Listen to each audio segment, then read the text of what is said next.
This is Energize Radio. Energize Radio. Your direct introduction to amazing radio people who do what you do and win. Advice, ideas, strategies to help you help your clients and grow your career. Energize Radio. Let's get energized. Here's John Cole.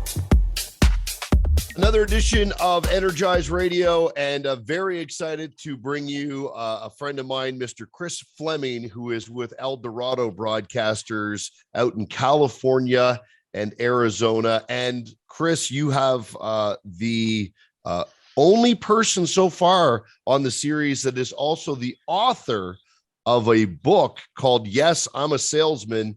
You Can Be Too. There it is. It's available on Amazon. Yes, as of this weekend. That makes you like a real celebrity on the podcast. Well, it allows me to say the words, and I wrote the book on this stuff. Yeah. Because literally, I wrote the book on this stuff. And now if you're smart, like most people that get interviewed in radio and get interviewed on TV, somehow you'll take every answer and say, well, on page 17 of the book, I explain. I'm not that much of a shill. Okay. So the concept of this is just to give people great ideas, keep them energized about the great career that is radio. And I've known you for a bunch of years. And if you had a rep, as many of us have, starting from zero, they're coming in, they've never experienced radio before.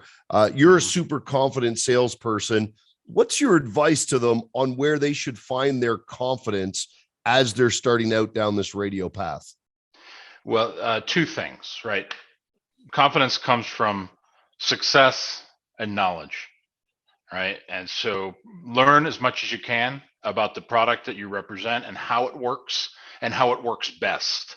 I say study your entire roster of customers that you currently have and look at what the best people are doing, and then try to mirror that for the next group of people.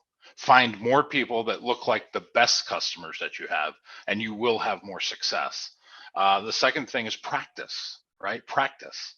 It's a thing that professional athletes do. I heard they do it as much as, 6, 10, 12 hours a week for a 1-hour game for some of them. Yeah. We practice none. In fact, we practice on our customers, which is foolish, right? When you are in a crisis mode, you revert to your highest level of training. Right? When you're in a panic situation, you revert to your highest level of training. So the key is don't be panicked. Practice everything. Be the smartest person in the room when it comes to your product. And then your confidence level will rise as your success goes up. And we don't have to be all that successful, as you know, John. Mm-hmm. The best among us are 2 or 3 out of 10. There's no career on this planet where you can be wrong 7 out of 10 times and get promoted. Mm-hmm. Heck, you own the company. It's true.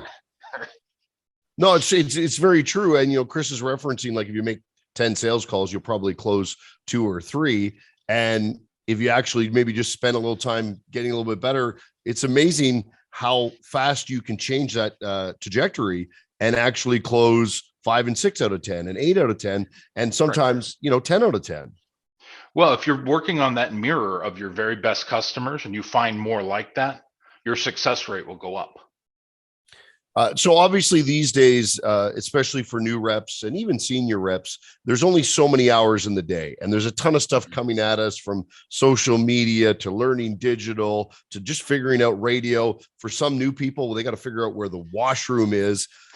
For new sales reps, what are the key things for them that they should be focused on in say, their first 90 days? So I think, again, it's product first. What am I selling? Because, you can sell if you don't know anything about it, but it's hard. But you don't need to know everything. You don't need to know how the sausage is actually made, because, in fact, if you knew how that was made, you probably wouldn't eat it. Yeah. Right? You need to know how it works, how you can tell somebody from soup to nuts what their experience is going to be. So I would suggest looking at the people doing it correctly, trying to see who does what, and take the best parts of that, internalize them for yourself, and then become your own voice.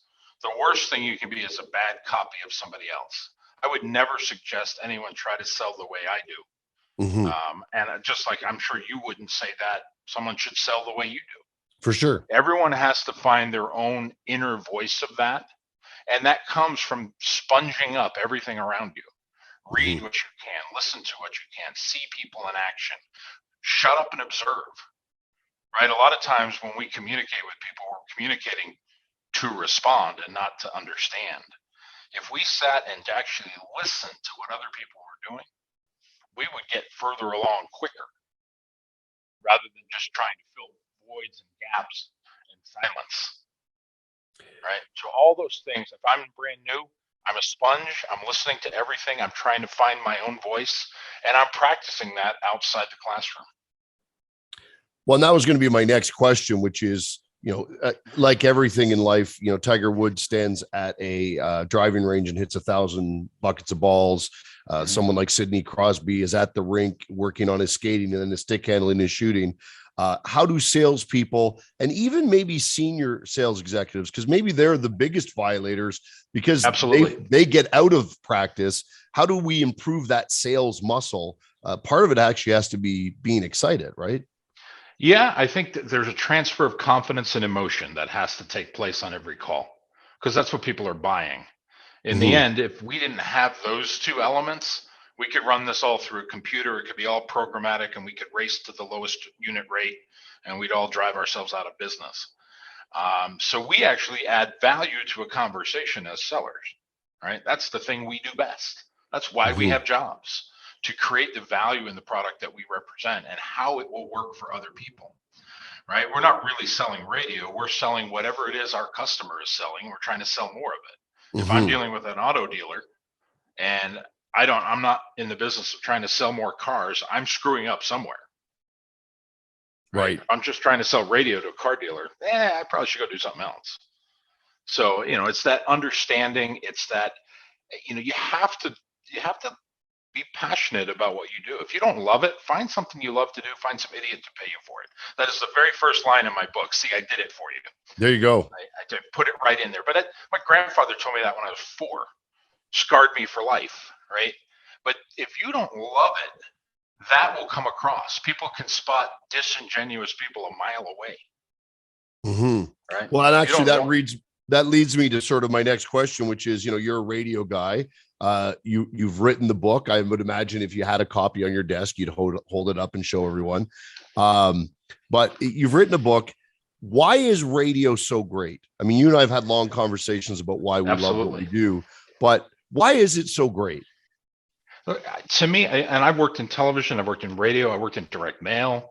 I would tell you that radio to me has the greatest advantage to any of them because of the imagery we can create with audio messaging. Because if you and I talk about Christmas dinner and I show you a picture of a Christmas dinner, that's all you're going to think about. But if you and Mhm. I are just talking about it and I tell you to imagine Christmas dinner, that is a very personal experience for you. And I just drove a spike home with that because you created this imagery that exists right here. And that is long and standing. And it's more powerful than television in my world Mhm. because those images are 100% personal. And that is the single greatest advantage we have in selling this medium is we can create personalized experiences with auditory messages. I know in Canada we have a sports network called TSN, which is like Mhm. ESPN. And after every game, they show their TSN turning point, which is the moment of the game where it either went from okay to outstanding, or maybe outstanding to horrible. When you look at your career or a career of a salesperson, obviously, I always tell people that first year is going to seem like a mile. But after that, it speeds up and it gets a lot faster, a lot funner because you kind of know how the moving parts all work. For you, what's that TSN turning point for a seller, like where they know that they're going to break through and they're going to be more confident and they know where the dead bodies are buried and how to avoid them, et cetera, et cetera. What is that moment for them? Yeah, and I have spent my whole life trying to predict when that will be for most people, but the scale is somewhere between 3 and 18 months, and it's Mhm. different for every person. I equate it to learning to ride a bike. Day one, you rode a bike about 4 feet and you fell off, you skinned a knee, you cut an elbow, whatever. Day two, you went 6 feet, you did the same thing. Back in those days, your mom kicked you out of the house, said, go do it again. Right. Today, they take you to the ER, but that's a whole nother issue. But every day you went further. And then one day it all makes sense. You have that aha moment. And for everybody, it's a little bit different, but it's somewhere between 3 and 18 months where everything that everybody's told you, everything you've practiced, everything you've heard just makes sense. You get this, aha, that's what he was talking about. I have a brand new seller that started with me a year ago in October. Her aha moment happened in July. So about 9-ish, 10-ish months in, it all made sense. And she got tired of chasing small dollars. She got tired of chasing customers that wouldn't give her straight answers. And she just focused on people that behave like her best customers. And it all made sense. Mm-hmm. I can't give you a magic 8-ball for when that's going to be for people. But as you and I, as managers and leaders, we have to allow that to happen. That's the biggest problem, I think, in the sales world, is management doesn't give people enough time to climb the mountain. Because that first 12 or 18 months is peaks and valleys and maybe avalanches. Mm-hmm. And you have to grow through all those things. I think it's interesting too, because if we take that question and put it on a flip side, which is a senior seller who maybe has been going through the motions, what's that thing they can do to sort of get back to that energy of when they found that aha moment and sort of push to the next level? Because everything plateaus at some point and then you got to build up to the next plateau. So what's the answer for senior sellers? I think for senior sellers, it's trying to, like I was actually working on this as a sales lesson for Monday, right? If you're a senior person, what should you do? First thing is look at your list, find 5 accounts that have growth potential and work those to buy 1 more thing, 2 more things, 3 more things.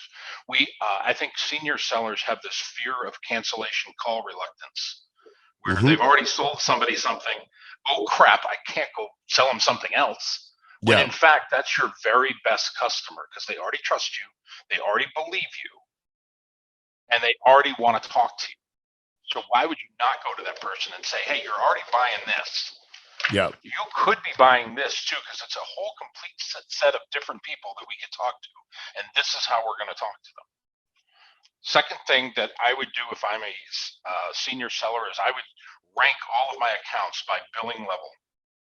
And I would cut the bottom 15%, because chances are they are sucking the life out of you.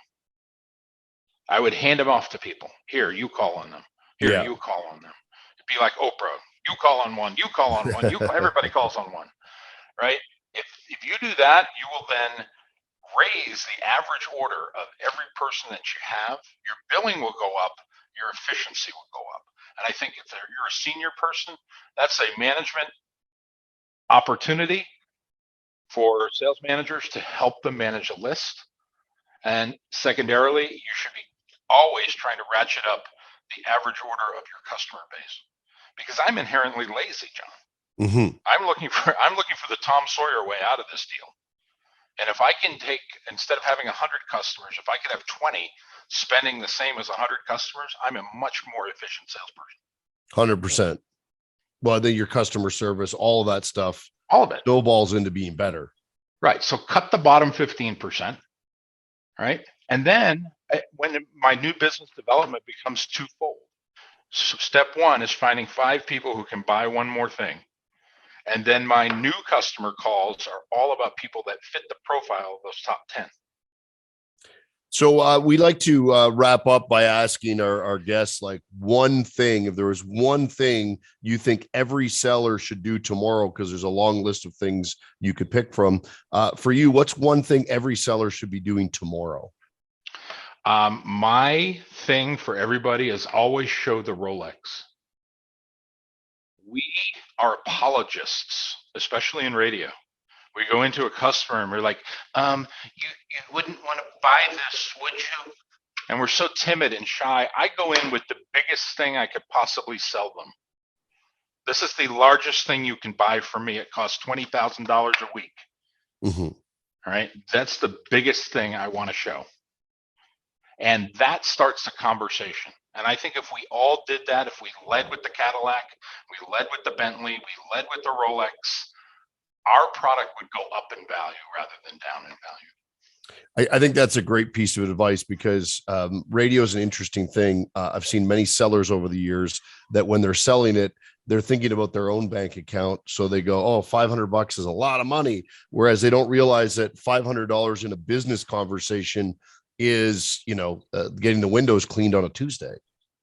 Yeah, I think I realized that when I called on a car dealer early on in my life, and I asked him for like $2,000, and he said, I spend $15,000 a month on coffee. Yeah. I'm like, oh shit, I left money on the table. We've all been there, my friend. Chris Fleming, the book is Yes, I'm a Salesman, You Can Be Too. It's on Amazon. And of course, you can find him with El Dorado Broadcasters. Thank you very much, Chris. We appreciate you being here. You got it. Thanks, John.